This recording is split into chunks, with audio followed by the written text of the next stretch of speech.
साहेबांनी भरपूर आमचं कौतुक केलेलं आहे. तर पाहायला गेलं तर ही काही कौतुकाची कामगिरी नाही.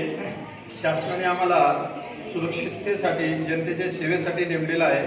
आमचे काही तुमच्यावर काही उपकार नाही, परंतु आमचं ब्रीदवाक्य आहे सदरक्षणाय खलनिग्रहणाय. त्याची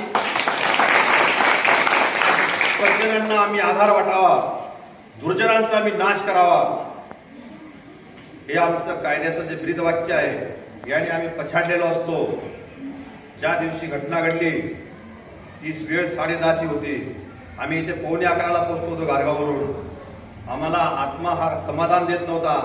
आम्ही तळमळीने सगळा वाड्या वस्त्या जंगल सगळं पादाक्रांत करून कुठे ते पेंबरेवाडीपर्यंत पोहोचलो, सूचना देत होतो पुन्हा एकदा अशा घटना होऊ नयेत. कारण ही घटना माझ्या जन्मदात्या मातोश्रीवर होती, माझ्या लाडक्या बहिणीवर होती, माझ्या आधारस्तंभ असलेल्या पितृतुल्य पित्यांवर होती. सगळ्यांवर ही एकदम गंभीर अशी बाब होती. मी माझ्या आईच्या ठिकाणी त्या मातांना बघत होतो, बहिणीच्या ठिकाणी त्या मुलींना बघत होतो, त्या माझ्या पितृतुल्य वडिलांसारख्या लोकांवर बघत होतो. त्यांची ती व्याकुळता बघत होती, सहन होत नव्हती मला. आम्ही 6:30 पर्यंत भटकत होतो रानात. आम्हाला कुठेतरी सुगावं लागेल आणि आमचा शोध जरी सुरू होता, आम्हाला यश पुरेसे मिळत नव्हतं.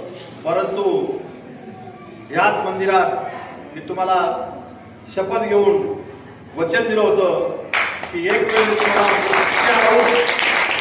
धोरण नाही ते आणेल.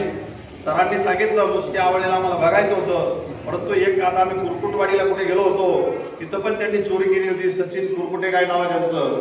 तर त्या माता माऊली म्हणत होती, अरे मेल्या, मी तुला भाकर घातलेली होती, तुला मी पाणी पाजलं होतं, हेच का तू पांग फेडले, हेच का तू उपकार ठेवले आमच्यावर, असं म्हणून क्रोधित होऊन ती त्या चोरावर सुटली होती. आम्हालाही आमचा आरोपी ताब्यात आहे, आम्हाला सुरक्षेची जबाबदारी आहे. तर तुम्ही आम्हाला त्या गोष्टीबद्दल माफ करा. तुम्ही त्याला बघितलं म्हणजे तुम्ही खूप समाधान पावले असं होणार नाही. ते आमच्या ताब्यात आहेत, कायद्याच्या ताब्यात आहेत. तुम्ही त्याच्याबद्दल काही कुठली चिंता करायचं कारण नाही किंवा खेद मानायचं कारण नाही. आणि ह्या ज्या गोष्टी आहेत त्या पुन्हा पुन्हा होऊ नये म्हणून कायद्याच्या ज्या ज्या काही तरतुदी असतील त्याचं परिपूर्ण पालन करून जास्तीत जास्त कठोर कलमे लावून जास्तीत जास्त मान्य न्यायालयापुढे पुरेसा पुरावा सादर करून आम्ही त्याचं गंभीरपणे दोषारोपपत्र सादर करू. त्यांना आता रिमांड मिळालेली आहे.